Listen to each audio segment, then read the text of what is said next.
Commercial breaks with miseducation. Okay. Okay. So let's rewind. I just realized that maybe I know I talked about awakening and I talked about being touched by a demon and all this stuff. And I talked about how the summer of 2023 was pivotal in my life. So I'm actually going to tell you the events that took place that summer night. Okay? Yeah, there's one hair sticking up. Okay. I know I'm continuing from episode 39, but I'm like, let me just say it. Let me just tell. And I just called my sister up. I was like, hey sis, did I share this already? And she's like, no, you haven't. She says to me, she's like, unless God's telling you to do so, maybe don't because people will think you're crazy.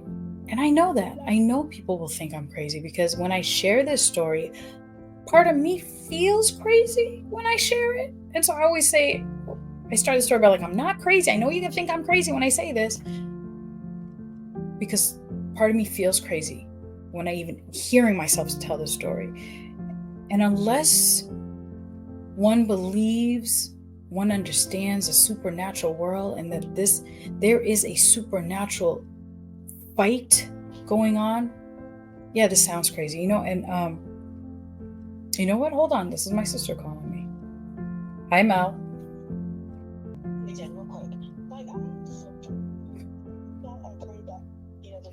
Wait. Can I put you on speaker because I'm actually recording?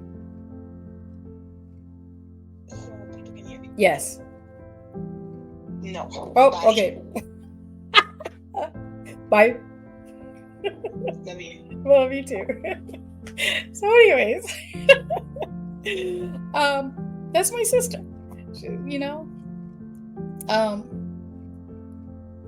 Yeah. Okay. So where was I? So unless you believe in the supernatural, and I want to read this Bible verse. I'm going to find this Bible work that talks about we are waiting. Okay. In Ephesians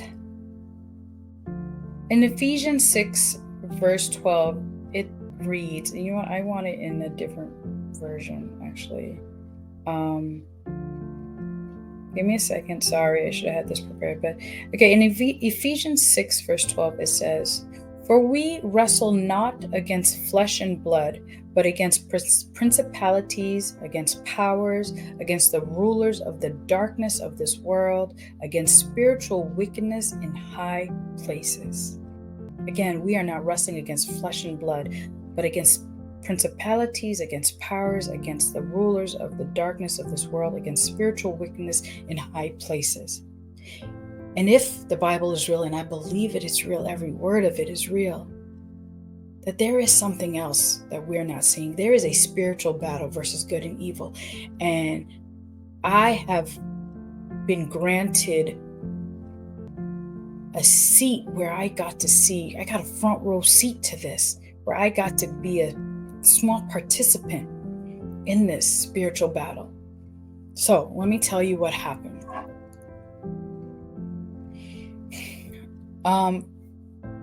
I'm growing my hair out, but prior to this, everyone knows I buzz my hair, right? And every 2 weeks I would buzz my hair. When I say I, my husband. So it was a regular evening where it was time to buzz my hair. And I'm in the bathroom and I am holding onto the counter and my husband's behind me and he's buzzing my hair, right? So I'm holding onto the counter just because I'm lazy and I don't feel like it takes a while. And he's buzzing my hair. And we're chatting and we're having a good time. We're talking. And while we're speaking, my body lunges over, right? Like maybe 20 degrees. I lunge over. So I was standing up. My finger, guys, my sisters make fun of my finger. Anyways, I was standing up like this and I lunge over. So like this to this. And my husband's like, yo, Jen, what are you doing? I have buzzer to your head. Like I'm going to mess up your hair. And I can't tell him what just happened because I don't understand what just happened. Because I think I'm losing my mind now. If you don't know my husband, he's a psychiatric nurse practitioner. So he deals with people with mental issues and who see things and he prescribes. So I'm just like, I don't want to tell him what just happened because he's going to think I'm crazy. Right? And not that people he works with are crazy, but you know what I'm saying? He's going to think something's wrong with me and that. So I'm not saying nothing to him. I'm like, okay. So I just stay in that position because I'm still trying to process what just happened to me. And he's talking and I'm not really responding because, again, I'm processing what just happened. And a few minutes later, I lunge forward again, almost this time, almost. So I'm at a 90 degree, but I'm still holding on because if I didn't hold on, I would have fallen. And I'm holding on. And he's like, Jen, I'm like, yo, forget it. Just leave my hair. And by the time he was basically done. I was like, leave my hair alone. We're done. I'm done. And I hop in the shower. And just part of our routine when, like, many times when I'm in the shower, my husband will be in the bathroom. We just talk, right? Because there's a few times that the kids don't come and interrupt. And we just talk. And my husband and I are talking. And he's doing most of the talking because I'm just processing these two events that just happened back to back. And I tell him I'm like, babe, stop talking. And I'm the jokester in the family. So I could say stop talking, but I really kind of don't mean it. And you can still talk. But I say stop talking, but he keeps talking. I'm like, stop talking. But he keeps talking. And I finally scream, stop talking.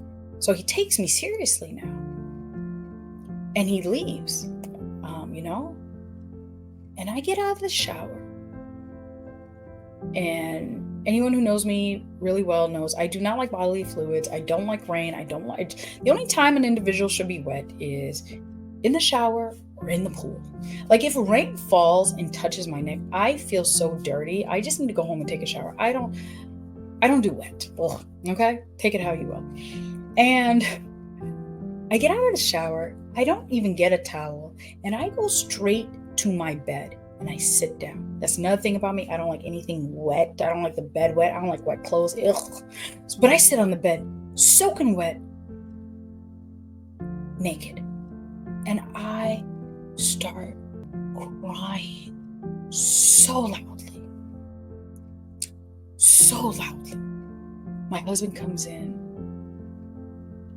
and he kneels in front of the bed in front of me and I'm holding his head and I'm crying. My sons come in and they see me on the bed naked, crying. And I'm like, boys, I'm okay. Just go, I'm okay.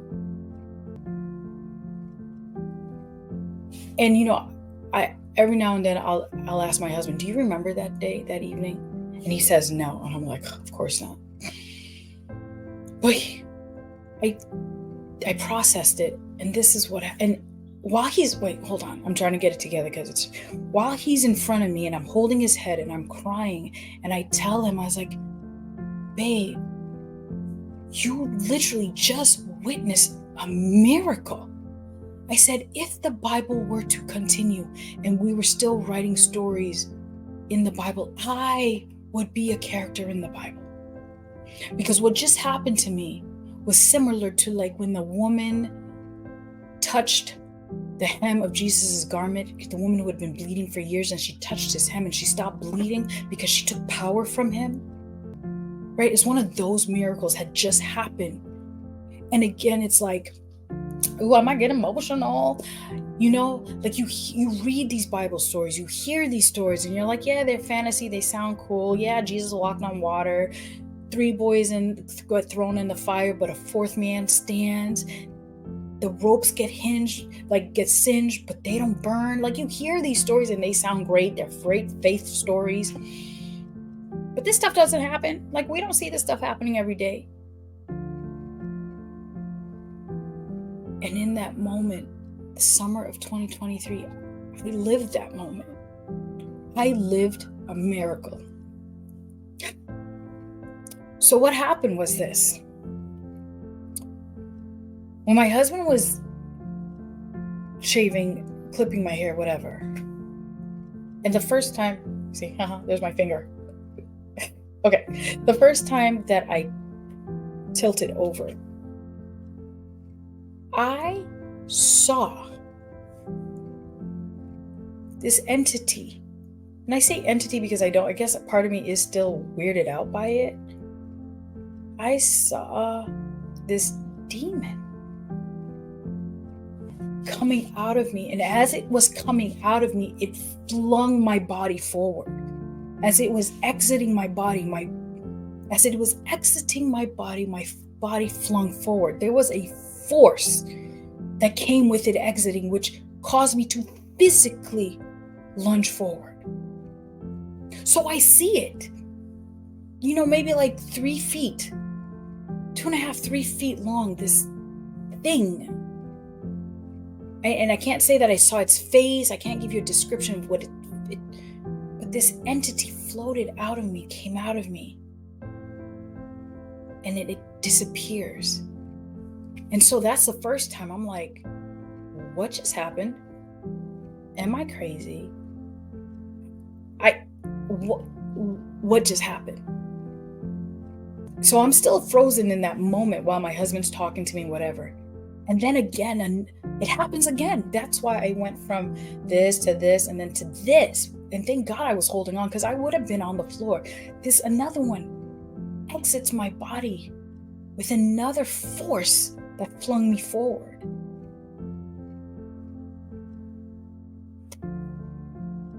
You see how my finger goes? I know, I'm looking at it. My sister made fun of me. Anyways. And I got in the shower, like I told you, I got in the shower. And I cried.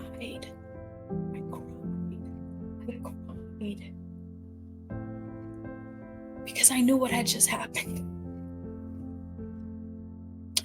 When I got on the bed and I'm talking to my husband, I'm crying because I knew what just happened. Shoot, I don't have tissue. I was literally delivered.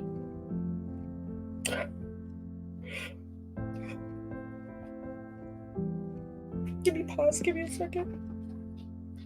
Okay, we're back. And these are not tears of sadness. These are tears of joy, of deliverance. So what happened when the demons exited my body?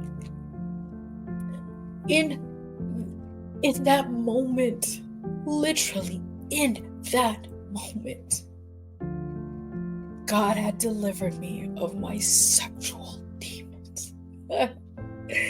Yo.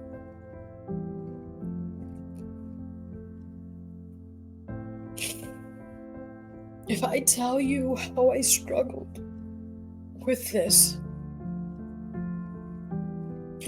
since my late teenage years, you know what? I'm going to continue this video. If I tell you how I struggled with this since over 20 years,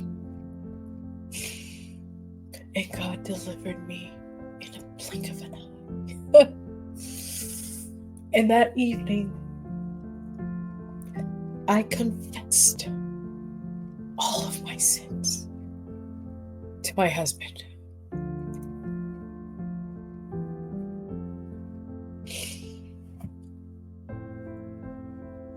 I confessed.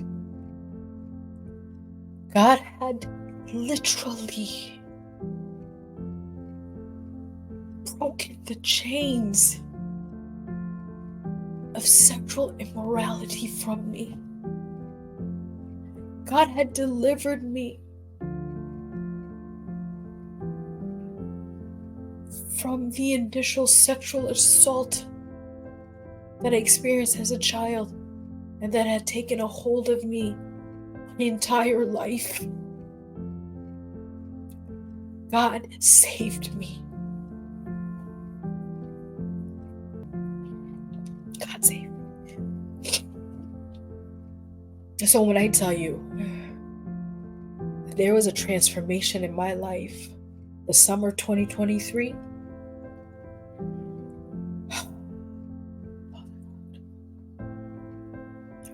I was saved. I was delivered. And so here we are. Oh, look, episode 40, and this is my 41st and fabulous birthday t-shirt. Okay, this is me trying to just change the subject because I don't want to cry anymore. But I'll continue in the next one. But yeah, God delivered me, and I am forever grateful, and I will never be the same. Yep. Okay. Yeah. Yeah. Commercial breaks. With Miseducation. Deuces.